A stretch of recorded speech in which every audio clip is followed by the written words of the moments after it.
नमस्कार, दोपहर की नंबर 1 डिबेट में आपका स्वागत है। मैं हूं आपके साथ में हिमांशु दीक्षित। क्या वक्फ कानून का विरोध करने वाले मुस्लिम नेता बट गए हैं? क्या जमीयत चीफ मौलाना अरशद मदनी ने ओवैसी और All India Muslim Personal Law Board को तगड़ा झटका दे दिया है? दरअसल ओवैसी और All India Muslim Personal Law Board वक्फ कानून के खिलाफ देशव्यापी आंदोलन की बात कर रहे हैं। देश में सड़कों पर प्रदर्शन करने और शाहीन बाग बनाने की बात हो रही है, लेकिन जमीयत चीफ अरशद मदनी ने साफ साफ कहा है कि वो मामले को सड़क पर नहीं ले जाना चाहते। इतना ही नहीं, वक्फ कानून के मुद्दे को भी हाईजैक करने की पुरजोर कोशिश हो रही है। एक तरफ ओवैसी समेत कई नेता वक्फ बिल संसद से पास होते ही सुप्रीम कोर्ट पहुंच गए, लेकिन कानून बनने के बाद जमीयत ने सुप्रीम कोर्ट में अर्जी दाखिल की और कहा कि सबसे पहले वो इस मुद्दे को लेकर सुप्रीम कोर्ट गए। अब सवाल है, क्या मुस्लिम वोट का सवाल है, इसीलिए सड़क से लेकर सुप्रीम कोर्ट तक दौड़ हो रही है और मुद्दे को लपकने की होड़ मची हुई है। आज इसी पर चर्चा करेंगे। पहले एक रिपोर्ट आपके सामने।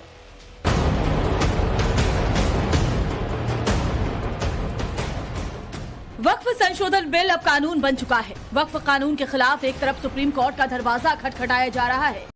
कानून के खिलाफ पूरे देश में सड़क पर उतरने की बात की जा रही है। मुसलमानों को उकसाया भड़काया जा रहा है। कोई कुरान की आयत का जिक्र कर भड़का रहा है तो कोई मस्जिद मदरसों के नाम पर।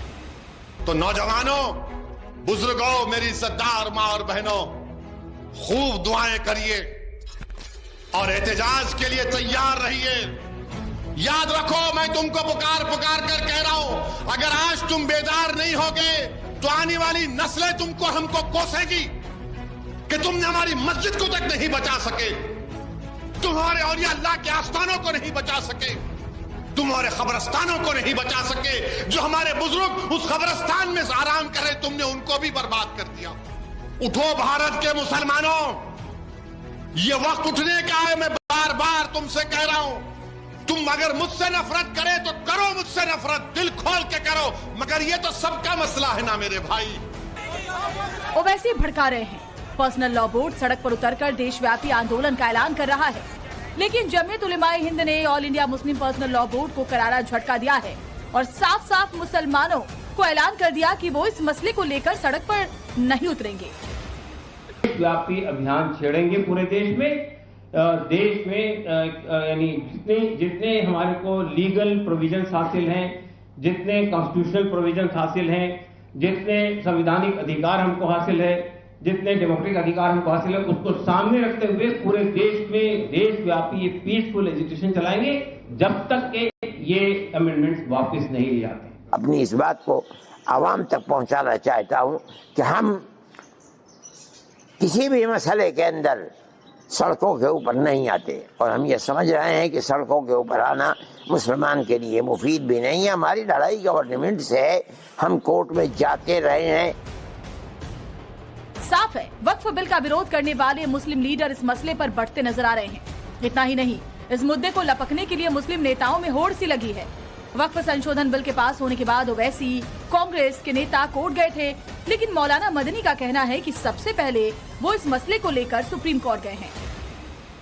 हमें कोर्ट का रुख करना चाहिए। हम आज कोर्ट के अंदर चले गए और मैं ये समझता हूँ कि कानूनी एतबार से सबसे पहले हम ही गए हैं।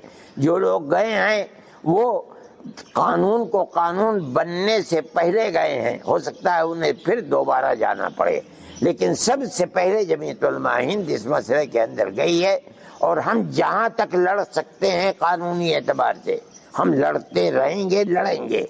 हमें इस चीज से बड़ी खुशी है कि अपोजिशन ने बहुत खुलकर हमारा साथ दिया है। All India Muslim Personal Law Board को आईना दिखाया है All India Muslim Women Personal Law Board ने। All India Muslim Women Personal Law Board की अध्यक्ष शाइस्ता अंबर ने वक्फ कानून का समर्थन किया है। सिर्फ ज़कात और खैरात के ही पैसे से वक्फ की जमीनों पे हॉस्पिटल और कारखाने खुल सकते थे, लेकिन किसी ने ही इतना वक्फ की जमीनों पे तवज्जो नहीं दिया। वक्फ के विभाग ही में लूट मार मचती थी। अब हम वर्तमान सरकार से गुजारिश करते हैं कि पिछला जो कुछ भी नुकसान हुआ है वक्फ की जमीनों के साथ अब लूट मार ना होने पाए। इस बीच वक्फ कानून के विरोध में उतरी समाजवादी पार्टी को मुसलमानों ने करारा झटका दिया। मुजफ्फरनगर में सैकड़ों मुस्लिम सपा कार्यकर्ताओं ने पार्टी से इस्तीफा दिया। और बीजेपी की सहयोगी पार्टी राष्ट्रीय लोकदल में शामिल हो गए। अब सवाल है कि क्या वक्फ कानून का विरोध करने वाले बैकफुट पर हैं? सवाल ये भी है कि क्या मुसलमानों का सबसे बड़ा पैरोकार बनने और वक्फ कानून के बहाने वोट बैंक को हाईजैक करने की कोशिश हो रही है? सबसे बड़ा सवाल है कि क्या मुसलमान लीडर समझ गए हैं कि अब वक्फ कानून के नाम पर आम मुसलमानों को भ्रमित नहीं किया जा सकता है? ब्यूरो रिपोर्ट, टाइम्स नाउ, नव भारत। रिपोर्ट आप देख चुके। मेहमान हमारे साथ जुड़े, मिलवाते आपको सिद्धार्थ यादव जी, बीजेपी प्रवक्ता हमारे साथ में है, मोहम्मद फैज खान मुस्लिम राष्ट्रीय मंच से है हमारे साथ में, शुभ रास्ता जी राजनीतिक विश्लेषक हमारे साथ में है, अशोक यादव जी समाजवादी पार्टी के प्रवक्ता, कमाल फारूकी साहब सदस्य all India Muslim Personal Law board से, सैयद जवाद भाई हमारे साथ में राजनीतिक विश्लेषक जुड़े हुए हैं। आप सभी का बहुत बहुत स्वागत है। कमाल फारूकी साहब, ये मुस्लिम लीडर क्या बट गए हैं क्या वक्फ कानून पर?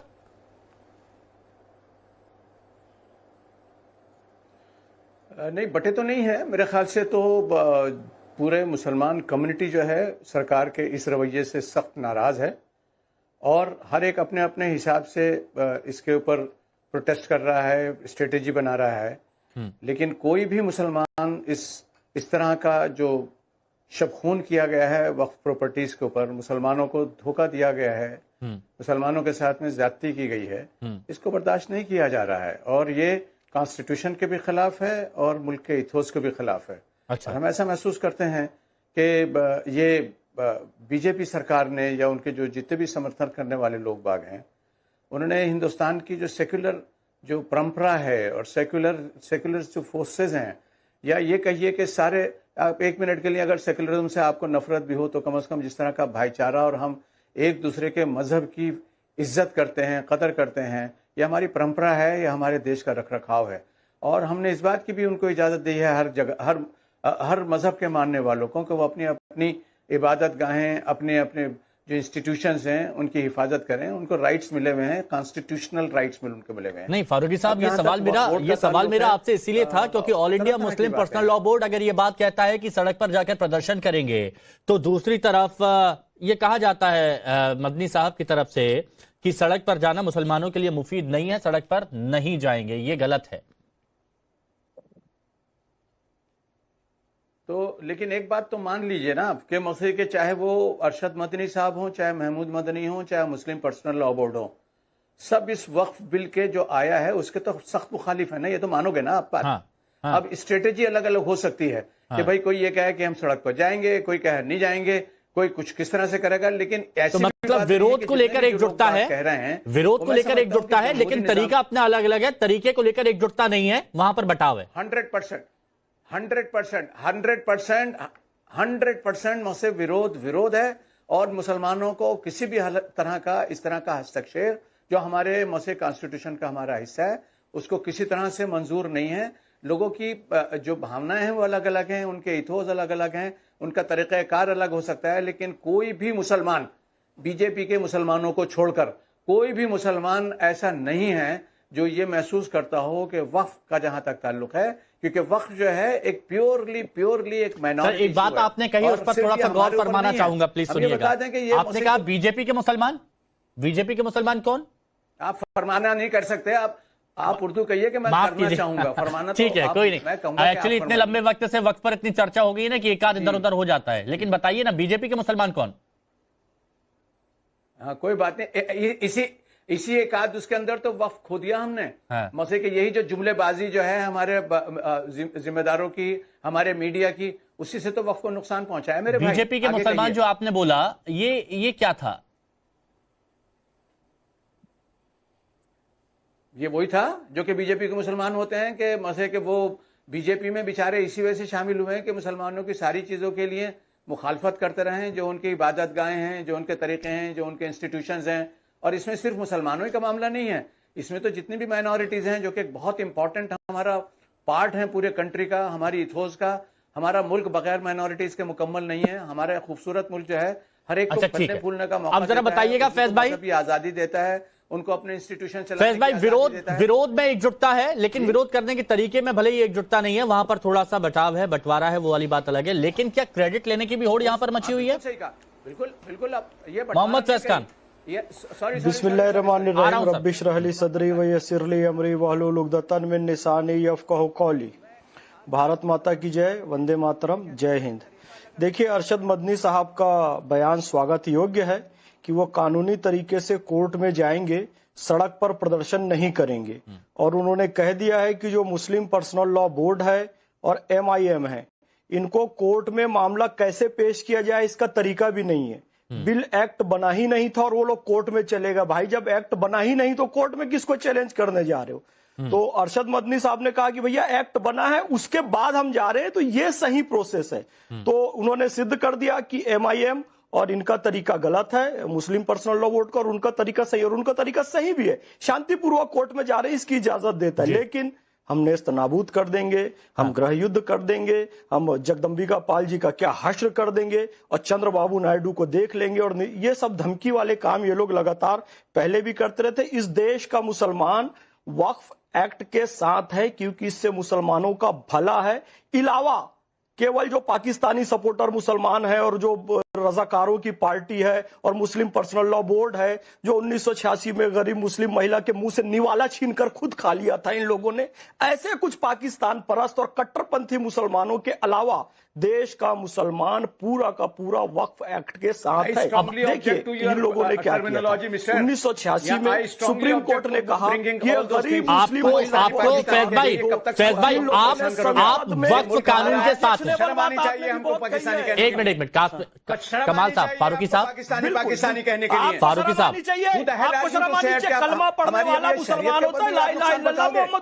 पाकिस्तानी कह रहा हूँ, बीजेपी का या कांग्रेस का मुसलमान नहीं होता, इस्लाम की बराबर भी जानकारी नहीं है, बता रहे हैं बीजेपी का कांग्रेस का। प्लीज डाउन करिएगा। फारूकी साहब, एक बात बताइएगा, जब आपने कहा कि बीजेपी का मुसलमान, तब तो किसी ने कुछ नहीं बोला, किसी ने कोई आवाज नहीं उठाई। जब उन्होंने अपनी बात रखी तो आपको दिक्कत हुई, परेशानी हुई। पाकिस्तानी का ये पाकिस्तानी होंगे, ये इनका बाप। संसद कह रही है कि फिर आप गलत तरीके से बात कर रहे हैं। बेरोजगारों को उनका हक मिलना चाहिए। जब आप किसी मुसलमान को अगर कोई वक्फ कानून के साथ, सुनिए ना, अगर कोई वक्फ कानून का समर्थन कर रहा है और आप उसे बीजेपी का मुसलमान कहते हैं तो उसे बुरा नहीं लगेगा। भाई वक्फ में आने दे रहे हैं तो आने दो। गंगा जमनी तहजीब तब आपकी चली जाती है जब उनका सहयोग मांग। एक मिनट फैज भाई रुकिएगा। जब कोई मुसलमान वक्फ कानून का समर्थन करता है तो आप कहते हैं कि वो बीजेपी का मुसलमान है, क्या ये गलत नहीं है?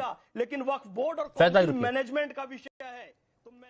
हम कब कहते हैं हर एक मुसलमान को, हर एक हिंदुस्तानी को, हर एक आदमी को अपनी अपनी राय रखने का इख्तियार है। अगर कोई मेरा मुसलमान भाई बीजेपी में वो करता है तो बीजेपी को गैर कानूनी, ठीक है, वो बीजेपी का मुसलमान है। शुभरास्ता जी, जो मिनिस्टर भी रह चुके हैं। शुभरास्ता जी, क्या ये क्यों इस तरह की बयानबाजी की जा रही है और क्यों कमाल फारूकी साहब इतना आग बबूला हो गए? अगर मोहम्मद फैज खान ने यह कह दिया कि जो समर्थन नहीं करते हैं इस कानून का, वो अपने मतलब से नहीं करते हैं। जी हिमांशु जी, इसलिए क्योंकि मोहम्मद फैज खान साहब जो बात बोल रहे हैं उसके पीछे का मर्म समझिए। एक तो ये प्रोपेगेंडा फैलाया जा रहा है कि वक्फ को ही खत्म कर दिया गया है। भाई, वक्फ बिल में अमेंडमेंट किए गए, प्रॉपर कॉन्स्टिट्यूशनल प्रोविजन के तहत किया गया। आप जिन लीडर्स को आपने संसद में भेजा, बहुत सारे लीडर्स थे जो चुप बैठे रहे, कुछ लीडर्स ऐसे थे जो गए ही नहीं इस बिल के डिस्कशन के दौरान। इसकी जिम्मेवारी भी किसी की तो होनी चाहिए ना। हम अगर मुसलमानों को लगता है कि ये सरकार उनकी रहनुमा नहीं है, एक मिनट के लिए मैं मान लेती हूँ, तो मुस्लिम बहुल इलाके से जो जिन सांसदों को भेजा गया संसद में, वो अगर वक्फ बिल के अमेंडमेंट की चर्चा के दौरान अगर वहां मौजूद नहीं है तो फिर ये मुस्लिम समाज को पूछना चाहिए ना कि हम कैसे लीडर्स को भेज रहे हैं।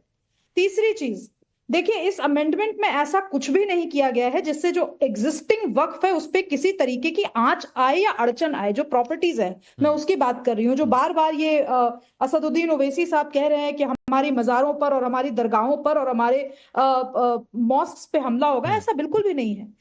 कुछ एक स्टैट्यूटरी बॉडी की स्टैट्यूटरी रेगुलेशंस में कुछ तब्दीलियां की गई हैं और वो तब्दीलियां एडमिनिस्ट्रेटिव हैं। अब ये कह देना कि भाई इस देश के जितने कलेक्टर हैं वो सब क्या सारे कलेक्टर्स हिंदू हैं, ये किस तरीके की बहस है, किस तरीके की बात है?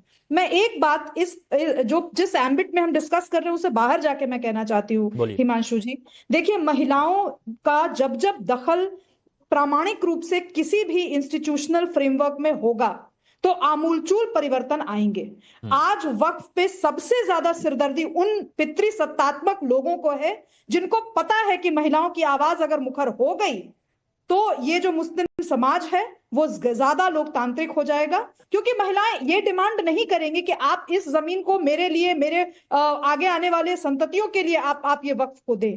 वो डिमांड करेंगी कि उनकी, हमारे आगे आने वाली नस्लों की परवरिश बेहतर हो, हमारे आने वाले नस्लों की तालीम बेहतर हो। इसीलिए ये जरूरी है कि जितने भी लोग प्रोटेस्ट कर रहे हैं, अभी बैठ करके लोग सर्टिफिकेट बांट रहे हैं कि भाजपा का मुसलमान कौन है, मैं तो कहती हूँ पूछिए इनसे अमीर मुसलमानों का मुसलमान कौन है, गरीब मुसलमानों के साथ कौन खड़ा है।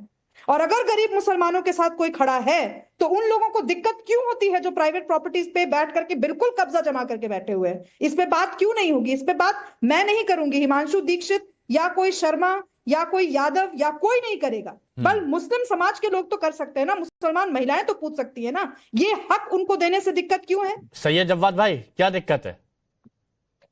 जी हिमांशु भाई, बहुत बहुत धन्यवाद आपका, आपको और आपके सभी दर्शकों को मेरा जय हिंद जय संविधान। और आज आपको और पूरे भारतवासियों को बहुत बहुत मुबारक हो। और आज मैं इस सरकार की तारीफ करता हूं। आज जिस तरीके से हम भारतीयों का 19 लाख करोड़ रुपए शेयर मार्केट में स्वाहा हो गया है, बर्बाद हो गया है पूरे देश को, और जो सरकार के चाटुकार हैं, जो सरकार की दिन भर जो है चाटुकारिता करते हैं, सभी देशवासियों को मुबारक हो, बहुत बहुत मुबारक हो। भाई मुमकिन है ऐसी पैसे बर्बाद करे जाते हैं, क्योंकि जिस तरीके से ट्रंप साहब ने जो है हमारे देश के ऊपर टैरिफ लगाए, इसके लिए वक्फ बोर्ड ही जिम्मेदार है। देखिए देश के अंदर मंदी आएगी, कौन जिम्मेदार होगा? वक्फ बोर्ड जिम्मेदार होगा। देश के अंदर 19 लाख करोड़ रुपए लोगों को डूब गया, इसके लिए बाबर जिम्मेदार है, इसके लिए मैं औरंगजेब को जिम्मेदार। चलिए मुद्दे पर आ जाइए वापस। जिस तरीके से, अरे आ रहा हूँ, मुबारकबाद तो दे दूं, लेट तो लीजिए भाई। 19 लाख करोड़ रुपए हमारे देशवासियों का बर्बाद हुआ, मुबारकबाद ले ली। वक्त संपत्ति तो 12-13 करोड़ रुपए की है।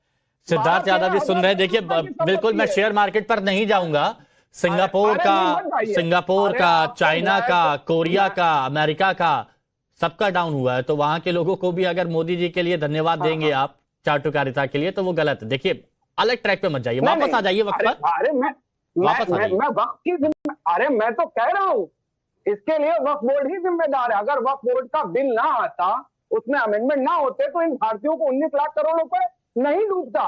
ये तो पहले साथ है, देश को लगाओ, वक्फ बोर्ड में लगाओ, बाबर में लगाओ, औरंगजेब में लगाओ। वो छोड़िए, पहले ये बता दीजिए कि जमीयत उलेमा हिंद और All India Muslim Personal Law Board की राह थोड़ी अलग क्यों हो रही है इस मामले पर?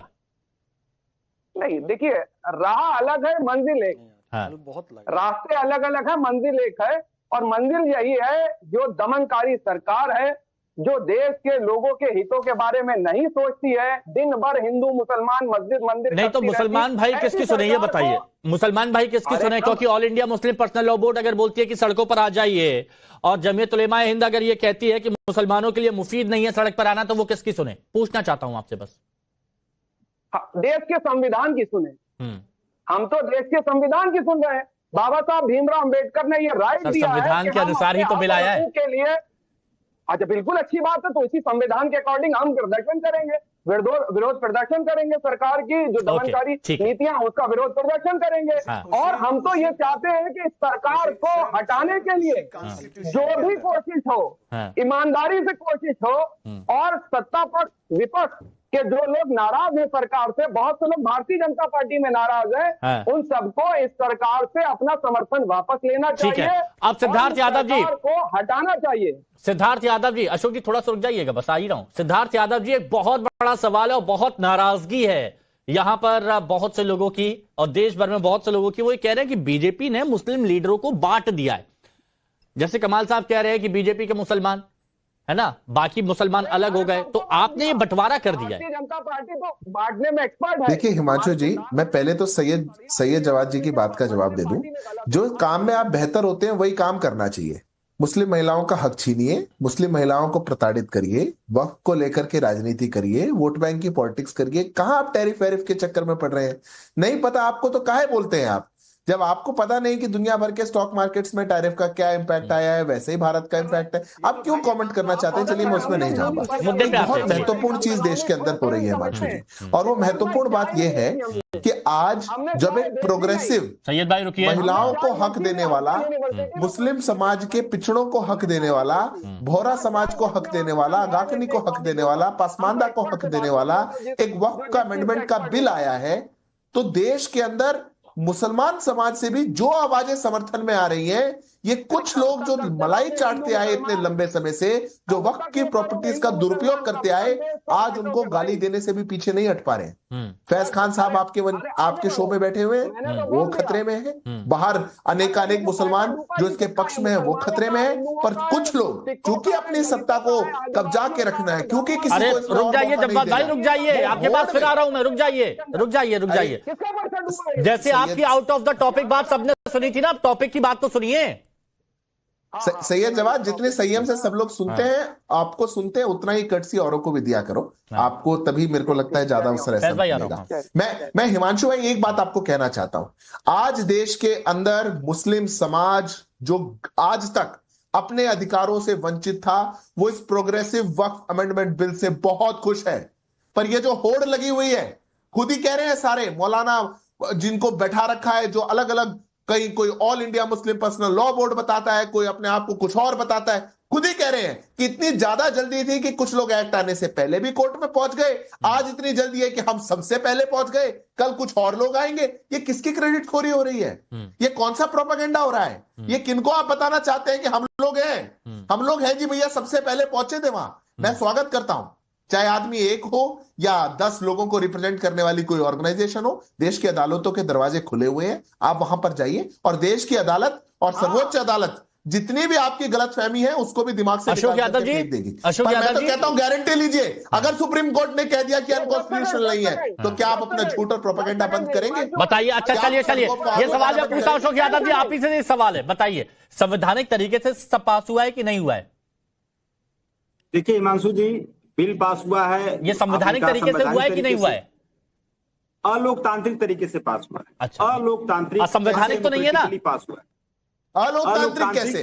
अलोकतांत्रिक भी एक तरह से असंवैधानिक ही माना जाता है। अगर उसको व्याख्या करेंगे संविधान की, तो अगर अलोकतांत्रिक तरीके से कोई काम होता है तो उसको असंवैधानिक। अलोकतांत्रिक कैसे? हिमांशु जी पूछ लीजिए जरा, अलोकतांत्रिक कैसे? पूछ लीजिए। वही मैं कह रहा, देखिए जेपीसी का गठन हुआ, उसमें हमारे विपक्ष के सांसदों की कोई बात नहीं सुनी गई। क्या है? लोकतंत्र था, है अलोकतांत्रिक है। दूसरी बात, अभी हमारे सिद्धार्थ भाई की बात बिल्कुल गलत कह रहे हैं। ये तो वो बिल है जो पूरी लोकतंत्र की प्रक्रिया को पार करके आया। अशोक जी, मेरी बात हो जाए, सिद्धार्थ जी आप मेरी बात हो जाने दीजिए। अभी सिद्धार्थ भाई कह रहे थे कि जिस काम में अनुभव होता है ना जी, वही काम करना चाहिए। अरे इन लोगों का तो 4 पीढ़ियों का अनुभव है, हिंदू महासभा, जनसंघ, आरएसएस, भाजपा, 4 जनरेशन है ये लोग, इनको अनुभव है 80-20 करने का। हिंदू महासभा भी 80-20 करती थी, भारत का बंटवारा करा के पाकिस्तान बना दी 80-20 करते करते। जनसंघ, आरएसएस, भाजपा, तो इनका अनुभव, इसमें एक्सपर्टाइज, मैं तो इनको इस पे सम्मान देना चाहता हूँ भाई। अनुभव इनके पास है 80-20 करने का, हिंदू मुसलमान और देश में बंटवारा, नफरत, अलगाववाद सब करने का अनुभव इनके पास है, तो इनके पास एक्सपर्टाइज है। दूसरी बात देखिए, सबसे बड़ा हिमांशु भाई, इस बिल से तो जो समाज को नुकसान हो रहा है वो समाज, जी बिल्कुल, हाँ कानून से देखिए, हमारा जो मुसलमान समाज दर्द है बहुत, या इस बिल के विरोध में जो भी, सुन लीजिए हिमांशु जी, जो भी लोग इस बिल के विरोध में हैं, वो भारतीय जनता पार्टी को सड़कों पर ला देंगे। कैसे ला देंगे? इस बटन के माध्यम से, वोट के माध्यम से सड़क पे लाएंगे इनको। तो पहले तो ये देखिए ना कि जमीयत वाले मदनी साहब तो कह रहे हैं कि सड़क पर नहीं जाना चाहिए, गलत बात है। देखिए, सड़क पे जाना न जाना अलग बात है, लेकिन सबसे बड़ा ऑब्जेक्टिव है इंडिया गठबंधन का कि भारतीय जनता पार्टी को सड़क पर भेजना है। हमारा ऑब्जेक्टिव भारतीय जनता पार्टी को सड़क पर भेजना है, और भेजेंगे हम कैसे? लोकतांत्रिक तरीके से, चाहे सुप्रीम कोर्ट में जाएंगे। तो मतलब आपका तरीका लोकतांत्रिक है, उनका लोकतांत्रिक है ना? शिवरास्ता जी कुछ कहना चाह रही थी, सबकी बात में कंप्लीट कर देता हूं। फैज भाई बस तुरंत आ रहा हूं, है ना? हाँ देखिए हिमांशु जी, 10 सेकंड मेरी बात और रह गई थी, ले लीजिए 10 सेकंड ले लीजिए प्लीज। हाँ देखिए हिमांशु जी, सबसे बड़ा, अगर इस बिल से, इस कानून से अगर कोई पैदल हुआ है ना, तो भारतीय जनता पार्टी के सहयोगी दल पैदल हुए हैं। चाहे बिहार में नीतीश बाबू हैं, नायडू बाबू हैं, यहाँ जयंत बाबू हैं, सारे लोग 5 किलो राशन पे डिपेंड हो जाएंगे भारतीय जनता पार्टी के साथ रहते रहते। आप देख लीजिएगा, इनको 5 किलो सरकारी राशन पे डिपेंड होना ठीक है, पड़ेगा। पॉलिटिक्स पे आ रहे हैं। इस शिवराज योजना जी से जवाब चल रहा है दीजिए। भारतीय जनता पार्टी। जी शिवराज जी। जी, मैं फिर से वही बात कहूंगी, जितना मुखर विरोध टेलीविजन कैमरे पर, सड़कों पर या भाषणों में हो रहा है, क्या उतना मुखर विरोध आपने देश की संसद के अंदर देखा? और अगर देखा तो हमने ये देखा कि इमरान प्रतापगढ़ी ने किस किस तरीके के बयान दिए।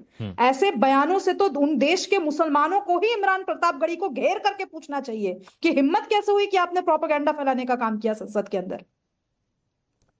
देखिए, देश की पॉलिटिकल व्यवस्था जो है वो आज बिल्कुल पोलराइज हो चुकी है, इसमें कोई दो राय नहीं है। लेकिन इसमें पोलराइजेशन दो तरीके का है। ये सिर्फ हिंदुत्व बनाम माइनॉरिटी रिलीजन का पोलराइजेशन नहीं है, ये तर्क बनाम कुतर्क का भी पोलराइजेशन है। आप दीजिए ना, मोहम्मद फैज खान के तर्कों को काट देना कोई प्रोग्रेसिव मुसलमान यहाँ पर। अरे 2 मिनट आपके अपने समाज के अंदर जो विरोधाभास है उसको तो आप पहले टैकल कीजिए।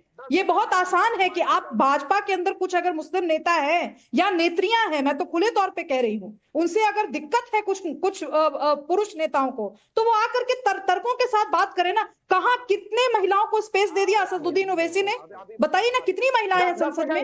आज चीख करके कह रहे हैं शिवराज जी, सैयद जवाद कह रहे हैं कि मैं काटता हूं, मैं यहाँ पर तर्कों को अपनी बातों से तर्कों से काटता हूं। प्लीज 10 सेकंड ले लीजिए, प्लीज 10 से 20 सेकंड लीजिए। आपसे नहीं सैयद जवाब जी, आप अपनी बात कहिएगा। मैं एक मिनट, आप अपनी बात कहिएगा सैयद भाई। आपके और मेरे विचारों में अगर हम लोग आमने सामने बैठते हैं तो कोई बहुत दूर का फर्क नहीं होता।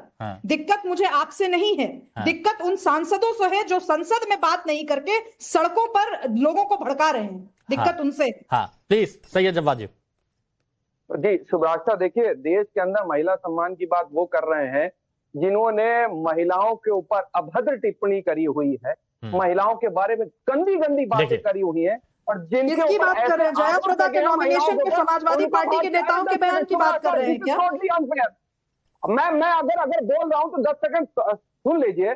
ऐसे लोगों को टिकट दे करके, अगर आप चाहे विधानसभा उत्तर प्रदेश का निकाल लीजिए और लोकसभा का निकाल लीजिए, सबसे ज्यादा ऐसे लोग हैं जिनके ऊपर गंभीर धाराओं में आपराधिक मुकदमे हैं। आप पता है टॉपिक को दूसरी जगह ले जाते हैं, भारतीय जनता आप मुद्दे को दूसरी जगह ले जाते हैं। मतलब आपने पहले मार्केट की बात की, फिर आपने ये बोला कि ऐसे ऐसे लोगों को टिकट दिया गया है। मैं वक्त की बात कर रहा हूं, मुद्दे पर रहिए ना प्लीज, मुद्दे पर रहिए। जो यहाँ पर तर्क स्टार्ट किए थे, तर्क यहाँ पर सबके सामने रखे थे मोहम्मद फैज खान ने, उनका जवाब क्यों नहीं दिया आपने? देखिए, मैं वक्त के ऊपर कह रहा हूं, मोहम्मद फैज खान साहब को मोदी जी की 2 किट एक्स्ट्रा मिली है और टोपी लगा के अच्छे भी दिखते हैं। तो अब उनके तर्क के ऊपर मैं सिर्फ इतना ही कहना चाहता हूं। अब ये पर्सनल आप जाते हैं तो अच्छा नहीं लगता है। अरे नहीं, अरे वो तो प्यारे लगते हैं, अच्छे लग रहे हैं। मैं तो बोल ही रहा हूं। वक्त के लेकर के, जहां तक वक्त की बात है, वक्त का जो बिल आया है ना, वो मैं बड़ी जिम्मेदारी से कहना चाह रहा हूं कि किसी से विचार विमर्श बगैर करे हुए लेकर के आया गया। अगर ऐसा होता तो आर्टिकल 26 का वायलेशन जिसमें हो रहा वो नहीं होता, 25 का नहीं होता, 16 का नहीं होता, 14 का नहीं होता।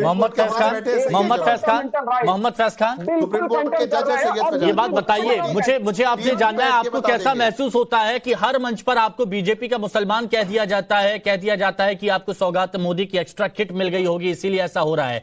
In fact all India Muslim women personal Law Board की शाइस्ता अंबर जब ये कहती हैं कि महिलाओं के लिए अच्छा है, ये वक्फ कानून बहुत अच्छा है, तो उनको भी बीजेपी का मुसलमान कह दिया जाता है। देखिए, मुझे काफी देर से आवाज आ नहीं रही थी, अभी बिल्कुल क्लियर आवाज आई है। मैं बताऊं, फिर से सुन ले, हिंदी में और उर्दू में और अरबी में, ला इलाहा इल्लल्लाह मोहम्मदुर रसूलुल्लाह जो ये कहता है वो मुसलमान होता है। मुसलमान होने का किसी बीजेपी या कांग्रेस और MIM का होने से कोई लेना देना नहीं है। और वो मुसलमान वो होता है जो हक की बात करता है। यदि हम हक की बात करते हैं तो हमें RSS का या बीजेपी का होने का टैग लगाया जाता है, यानी कि बीजेपी और RSS हक की बात करती है। और आप लोग गरीब मुस्लिम महिलाओं का हक छीनना चाहते हैं, नाहक की बात करते हैं कि यानी कि वही यजीद की विचारधारा के ये लोग हैं। और इनके पास अब कोई तर्क नहीं रह गया, लॉजिक पे बात नहीं कर सकते। मैं बताऊं हिमांशु भाई, आर्टिकल 14 के तहत ये उचित है, 15 के तहत उचित है, 25 के तहत तहत उचित है और 26 के तहत उचित है, क्योंकि धार्मिक मामलों का प्रबंध एक एक करके बोलिए, कैसे बताइए? नमाज पढ़ाना, मुतवल्ली, अरे सुनो ध्यान से, बता रहा हूं मैं, बता रहा हूं तुमसे। आप सुनिए, जवाब होगा। जाते हो यहाँ पर भारत माता की जय कहना संविधान में लिखा है। सुनिए मेरी बात, भारत माता की जय कहना संविधान में लिखा है और कुरान शरीफ भी कहता है कि अपनी जमीन से मोहब्बत करो। उम्मुल कुरा मक्का शरीफ को मां कहा गया है कुरान शरीफ में, और हम भी भारत को इसलिए मां कहते हैं, अपनी जन्मभूमि को। और भारतीय संविधान का अनुच्छेद 51 का बिंदु ख कहता है कि स्वतंत्रता संघर्ष के लिए जिन जिन तत्वों ने प्रेरित किया है उन सबका सम्मान करो। भारत माता की जय वंदे मातरम ने भी प्रेरित किया है, तो भारत माता की जय कहो। संविधान भी कहता है और कुरान भी कहता है। तुम लोगों को ज्ञान नहीं है संविधान और कुरान का। और अनुच्छेद 26 ये कहता है कि धार्मिक मामलों के प्रबंध की स्वतंत्रता, बता रहा हूं धार्मिक, अरे 26 बता रहा हूं, धार्मिक मामलों के प्रबंध की स्वतंत्रता ना। तो मस्जिद में इमाम मुसलमान होगा, इमाम मुसलमान होगा, मौजन मुसलमान होगा, मुतवल्ली मुसलमान होगा। धार्मिक मामलों का प्रबंध करना है, कलमा, नमाज, रोजा, हज और ज़कात। लेकिन बिजली आ रही है तो ये धार्मिक मामलों से बाहर है। हाँ बताइए आप, ठीक है आपकी बात हो गई। हाँ सैयद जवाब तुरंत, ठीक है ठीक है ऐसे नहीं, ठीक है, यही कह रहा हूं। अनुच्छेद 26 नहीं, बहुत अच्छा आपने बोला। हाँ वहां थानेदार आएगा, हिंदू होगा, तो भी मैंने फैज भाई आपने बोल दिया, रुकिए एक मिनट रुकिए, बस 1 मिनट रुकिए। हाँ 1 मिनट रुकिए, फैज भाई रुकिए। हाँ 10 सेकंड हिमांशु। फैज खान ने आर्टिकल 26 को लेकर के सही बात बोली, मैं उनकी बात नहीं काट रहा, पढ़ लिख करके आया। मैं इसीलिए फैज की तारीफ करता हूं कि बहुत सी चीजें फैज को पता पढ़ लिख कर। यही चीज अगर है सरकार को लेकर, तो राम मंदिर ट्रस्ट के अंदर आपने किसी को भी, और मैं तो कह रहा हूं चलिए मुसलमानों को नहीं लिया, आप दलितों को शुमार कर लेते जहां आप उनको हिंदू मानते हैं, नहीं शुमार करते आप। बताइए कितनी ट्रस्टों के अंदर दलितों को और ओबीसी को शुमार कर दलित पुजारी है मुसलमानों को। सुन लीजिए, कामेश्वर चौपाल जी दलित समुदाय से हैं, दोनों पर होता है। कामेश्वर चौपाल जी दलित समुदाय से सदस्य हैं, 2 दलित पुजारी। अरे सुन लीजिएगा भाई, What I am trying to explain you have to listen to me for at least 10 seconds. अब तर्क का जवाब, अब आपके सवालों का जवाब जब मिला तो आप हिंदी से इंग्लिश पे आ गए। 2 एससी पुजारी और 1 ओबीसी पुजारी राम मंदिर में, सभी को अप्लाई होता है। सभी फिर आप टॉपिक चेंज कर देते हैं, लेकिन उसका भी पकड़ के रखा है मोहम्मद फैज ने, उसका भी जवाब दे दिया है। देखिए आप कहते हैं वो पढ़ के आते हैं, आपको अच्छा लगता है, पढ़े लिखे मुसलमान आपको अच्छे लगते हैं, लेकिन उसके बावजूद आप देखिए कि आपको विरोध करना है। आप जानते हैं सही है, लेकिन फिर भी विरोध करना है। मेरा कॉन्स्टिट्यूशनल राइट है, फैज खान मेरा विरोध करते हैं, मैं फैज खान का विरोध करते हैं, यही डेमोक्रेसी है। यही डेमोक्रेसी। आप चाहते हैं डेमोक्रेसी में विरोध ना हो, लेकिन मैं सम्मान पूर्वक फैज खान का विरोध करता हूँ। शिवराज जी कुछ महसूस किया आपने?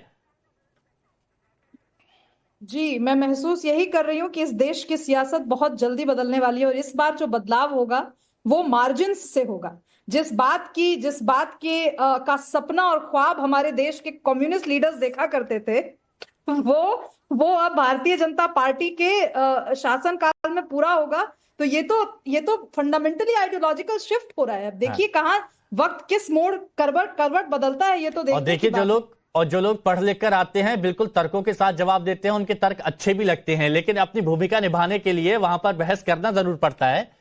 लेकिन वो जानते हैं कि सामने वाला इंसान भी सही बोल रहा है। सिद्धार्थ यादव जी, अब all India Muslim Personal Law Board ने कह दिया कि वो तो सड़कों पर आएंगे, प्रदर्शन करेंगे, सुप्रीम कोर्ट में जाएंगे, खून के आखिरी कतरे तक लड़ाई अपनी जारी रखेंगे। अब ये बताइए आगे की रूपरेखा क्या बीजेपी की तरफ से, सरकार की तरफ से? हिमांशु जी, पहले तो एक फैक्चुअल बात गलत कही गई आपके शो पे, मैं उसको करेक्ट कर दूं। जिस बात की तुलना सैयद जवाद कर रहे हैं कि वक्फ को राम मंदिर के ट्रस्ट से वो जोड़ना चाहते हैं, दोनों की तुलना गलत है। अगर आपको वक्फ से करना है तो अगर मुसलमानों को धार्मिक मामलों में चैरिटी करनी है तो उसके लिए वक्फ का एक्ट है। अगर हिंदुओं को, जैनियों को, क्रिश्चियंस को, बौद्ध को, किसी भी और धर्म को करनी है, उसको लेकर के भी देश में चैरिटी एक्ट और एंडोमेंट एक्ट है। आप आंध्र प्रदेश का उठा के देख लीजिए, मध्य प्रदेश का उठा के देख लीजिए, महाराष्ट्र का उठा के देख लीजिए, छत्तीसगढ़ का उठा के देख लीजिए, देश के सभी चैरिटी और एंडोमेंट एक्ट उठा के देख लीजिए, वो धर्म स्पेसिफिक नहीं है। आप किसी भी धर्म के चैरिटी एक्ट में, एंडोमेंट एक्ट में नहीं लिखा हुआ है कि उसमें उसी धर्म का सीईओ रहेगा। तो आप ये तुलना मत करिए। आप जामा मस्जिद के अंदर बैठ करके कौन नमाज पढ़ेगा, कितनी बार नमाज पढ़ी जाएगी, वहां कितने लोग शामिल होंगे, नमाज अदा करने का क्या तरीका होगा, ये वक्त नहीं बताता है। और इसीलिए वक्त धार्मिक मामलों का नहीं है। पर टीवी पे बैठ करके सैयद जवाद जैसे लोग ये सर्टिफिकेट दे देते हैं, ये जज हो चुके हैं आज, ये सुप्रीम कोर्ट के जज है, ये बता देंगे आर्टिकल 26 का उल्लंघन हो गया, 27 का हो गया, 28 का हो गया। 4 आर्टिकल याद कर ले। मैं किसी के बीच में नहीं बोला था, मैं किसी के बीच में नहीं बोला, मैं बड़ी शांति से सबको सुन रहा था। अब आप हिम्मत रखिए सुनने की। हिमांशु जी आपको रेगुलेट करना पड़ेगा। मैं दूसरी बार बोल रहा हूं और मैंने किसी के बीच में नहीं बोला। तो आप जैसे लोग जो टीवी के मंच को लेकर के अपनी अज्ञानता का प्रदर्शन करते हुए सुप्रीम कोर्ट के जज बन के बैठ जाते हैं और कहते हैं 26 का उल्लंघन हो गया, 27 का हो गया, 28 का हो गया, और कोई भी आपको काउंटर करते उसका जवाब आपके पास ना आए, मैं कहता हूं यह प्रपंच करना बंद करिए, यही आपकी देश सेवा होगी। चलिए ठीक है, बंद करिए, और ये बात मैं फिर बोल रहा हूं, मैं ये फिर बोल रहा हूं कि जितने भी लोग हैं, आम लोग हैं जो इसके विरोध में हैं, वक्फ कानून के जो इसके समर्थन में हो, वो प्लीज फैक्ट देखें, वो तथ्य देखें, वो तर्कों को सुने, पढ़े लिखे लोगों की बातों को